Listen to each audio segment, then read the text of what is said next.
Hoje acontece um fato muito curioso. Jesus volta para Nazaré, sua terra. Já havia há algum tempo iniciado a sua vida pública, já havia sido batizado no Rio Jordão, já tinha pregado bastante, realizado sinais, milagres, e agora uma primeira vez ele vai à sua terra, onde ele viveu até os seus 30 anos, até o batismo no Rio Jordão. Jesus entra numa sinagoga de Nazaré num dia de sábado, dia sagrado dos judeus. Queria lembrar para vocês que a esta altura, a sinagoga, Nazaré, era um lugar pequeno, uma vila muito pequena. Aliás, até os discípulos de Jesus iriam questioná-lo, né? De Nazaré pode vir algo bom. Todo mundo se conhecia, não havia desconhecidos em Nazaré, todo mundo era conhecido de todo mundo. Jesus entrando nesta pequena sinagoga de Nazaré, num dia de sábado, começa a ensinar. E as pessoas ficam admiradas com os ensinamentos de Jesus. Mas não era uma admiração de um encantamento, como a gente vai ver tanto. As pessoas que se encontravam com o Cristo e ficavam admiradas, extasiadas, apaixonadas. Não é esta admiração, pelo contrário. Será uma admiração como que desconfiados, como colocando em xeque aquilo que Jesus estava fazendo. O próprio texto nos fala sobre isso. De onde ele recebeu tudo isso? Como conseguiu tanta sabedoria? E esses grandes milagres que são realizados por suas mãos? Eles não estavam muito crentes, pelo contrário, estavam desconfiados, inclusive, daquilo que Jesus estava fazendo. Mas o Senhor conhece o coração do ser humano, Ele conhecia o coração daquela gente, conhece também o nosso coração, sabia o que estava pensando cada um. E neste momento, o Senhor Jesus nos diz uma coisa que a gente já escutou tantas vezes na vida. Olha, um profeta só não é estimado, recebido em sua própria pátria, na sua casa, na sua família. E neste momento, o Evangelho de Marcos nos dá uma informação muito precisa, que não pode ser desconsiderada para nós nessa noite. E ali, veja bem, ele não pôde fazer milagre algum, apenas curou alguns doentes. Vamos trazer de novo o texto que nós acabamos de escutar. Num primeiro momento, os cidadãos de Nazaré estão admirados pelas palavras de autoridade, de sabedoria de Jesus. Estão admirados pelos grandes milagres que eram feitos e realizados por suas mãos. Agora, o Evangelho de Marcos questiona isso. Jesus ali não fez milagre algum e curou alguns doentes apenas. Parece ter muita contradição num texto só. Primeiro, o reconhecimento dos milagres por parte daqueles que até duvidavam. Agora vem ali Jesus não fazendo milagre nenhum e logo em seguida disso, o reconhecimento de que curou algumas pessoas. O que isso quer nos contar? Cura é uma coisa, milagre é outra coisa totalmente diferente.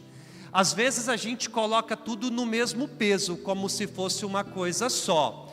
Mas veja bem, eu posso ser curado de uma enfermidade quando eu procuro um médico, por exemplo, que vai me receitar um remédio para eu tomar.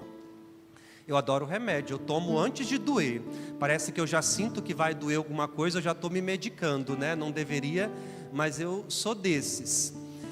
Até os nossos antepassados, quando a gente está doente, eles preparam um xarope, alguma coisa toda. Minha mãe, por exemplo, tem um tal do gota do Zeca, que eu posso estar sentindo qualquer coisa que ela me empurra para dentro do gota do Zeca. E o incrível é que resolve, no final das contas, sabe?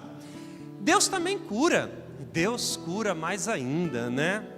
Mas às vezes acontece a cura, mas não acontece o milagre. Porque o milagre é aquela cura do coração. é aquele que se encontra com o Cristo e a partir de então a vida é transformada totalmente. Acontece um milagre na nossa vida, quando as coisas velhas já não têm mais sentido e a gente deseja as coisas do alto, as coisas novas. O milagre que deveria acontecer na nossa vida ao nos encontrarmos com o Senhor.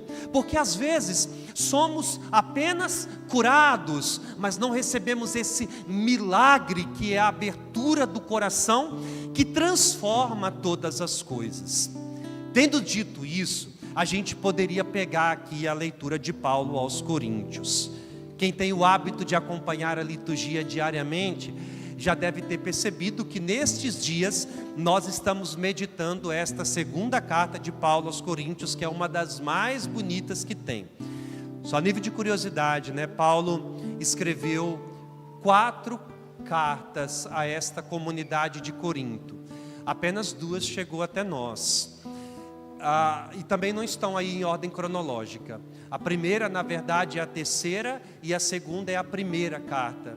A gente sabe porque ele mesmo menciona outras cartas, mas existiu uma segunda e uma quarta carta que se perderam, não chegou. E o fato de ele ter escrito tanto a uma comunidade, a uma igreja, nos mostra 2 coisas. Primeiro, de fato, um apreço, um carinho especial a esta comunidade. E segundo, também mostra um cuidado maior, uma preocupação maior. Para explicar para vocês, pais principalmente, vocês sempre vão ter um filho que dá mais trabalho, não é? Um que causa mais preocupação, que tira mais o sono, que faz você perder noites em claro tantas vezes. E talvez é justamente para esse que a sua atenção é maior, que as suas orações são mais intensas, mais intensificadas.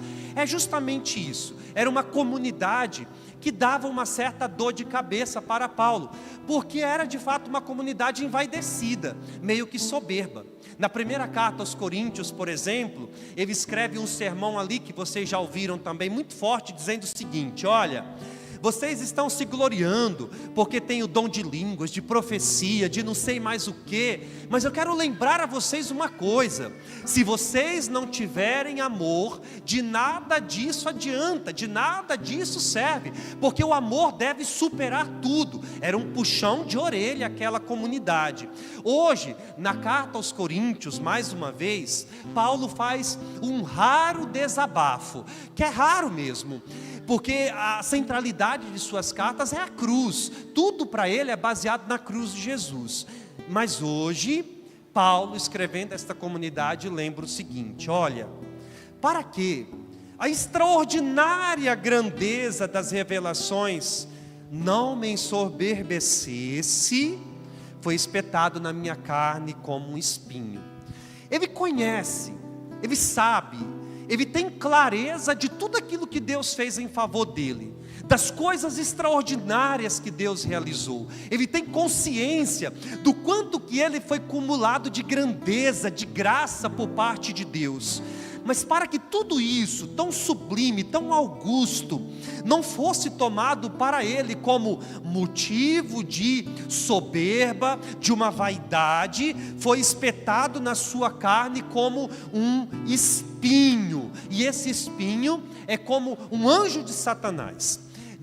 Exegeticamente falando, em contexto de Bíblia, a gente não sabe assim precisar que espinho era esse. Se era uma enfermidade física, se era um erro, um pecado, um vício, nós não sabemos do que se trata.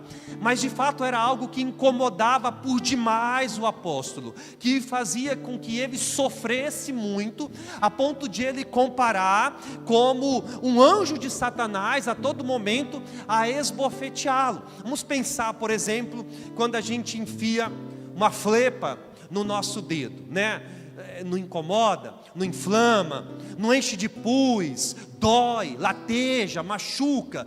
Quando você consegue tirar o espinho, logo sara. Só que esse espinho permanecia. Ele carregou esse espinho uma vida inteira, carregando aquela dor, aquele sofrimento, que era como esse anjo de Satanás a esbofeteá-lo. Ele mesmo nos diz: eu roguei, eu rezei a Deus por 3 vezes, que Ele afastasse isso de mim, que tirasse de mim. Mas Ele disse-me: basta-te a minha graça. O que eu quero dizer com isso? Paulo não foi curado do espinho que ele tinha na carne, mas Paulo foi agraciado de milagres por parte de Deus. A cura não veio, talvez ele tinha que lidar com aquilo. Até nos ensina a nossa relação para com Deus, que geralmente é uma relação de pedintes. A gente está sempre pedindo coisas para Deus, e a gente não tem esta capacidade de pensar que a graça dele é suficiente, deveria nos bastar também. É um coração que recebe de Deus tantos milagres e não curas apenas, que tem este conhecimento: Senhor, a tua graça me é suficiente, me basta. É por isso que diante de nossas dores, até mesmo de nossas enfermidades, eu sei que isso é uma tarefa muito difícil, se requer um processo de amadurecimento de fé.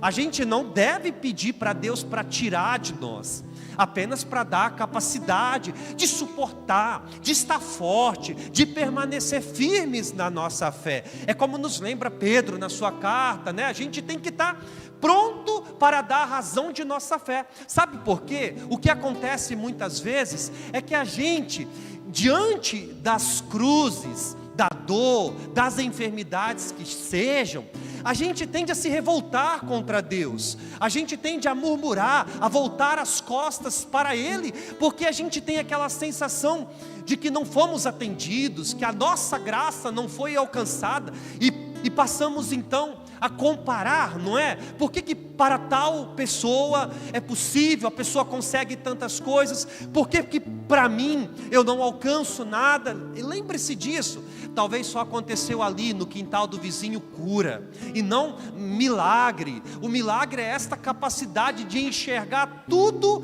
com o olhar da fé, quando a gente tem aquela convicção no nosso coração, de que a graça de Deus nos basta. E se eu sei disso, eu vou passando por esses momentos de dor, de cruz, forte, sempre com esperança no meu coração, de que Deus tem o melhor para a minha vida. Eu encontro exemplos assim o tempo todo, de pessoas de fé, pessoas que suportam, por exemplo, às vezes até as enfermidades, serenos, em paz, sabe, com tanto Deus no coração, não existe espaço ali para murmúrios. Tem uma pessoa aqui da nossa paróquia, né? Não sei nem se eu poderia falar sobre isso, mas enfim, talvez serve como testemunho, que eu admiro demais. É uma das senhoras que me acompanham na roça, na zona rural. Muita gente conhece, Marcelina, né? Perdeu 3 filhos, mortes trágicas, sabe? 3, assim, sucessivamente. Um ano depois outro, um ano depois outro. A gente pensa assim de forma humana. Tinha tudo para ser revoltada com Deus, né? Tinha tudo para questionar, tinha tudo para estar brigada. Tinha até motivo para isso. E aliás, ninguém poderia acusá-la se ela estivesse revoltada com Deus. Coordena uma de nossas comunidades, está sempre pronto ao serviço, encontrou em Deus o conforto, a esperança.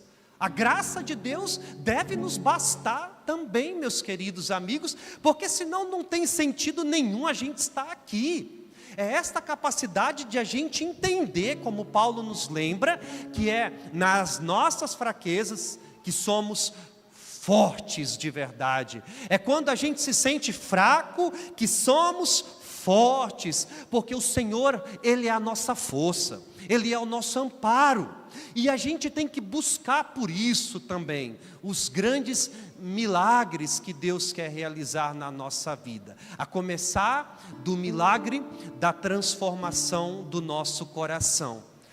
Cada um de vocês, eu creio que tenha motivos de se entristecer, é condição da vida humana, afinal das contas, a gente não tem o que fazer, a dor vai nos acompanhar, se ela ainda não bateu na nossa porta, um dia vai bater, um dia a gente vai carregar o espinho na nossa carne também. Quando esse dia chegar, tenhamos presente no nosso coração, ao invés da revolta, a graça de Deus me basta, é suficiente e eu não preciso de mais nada.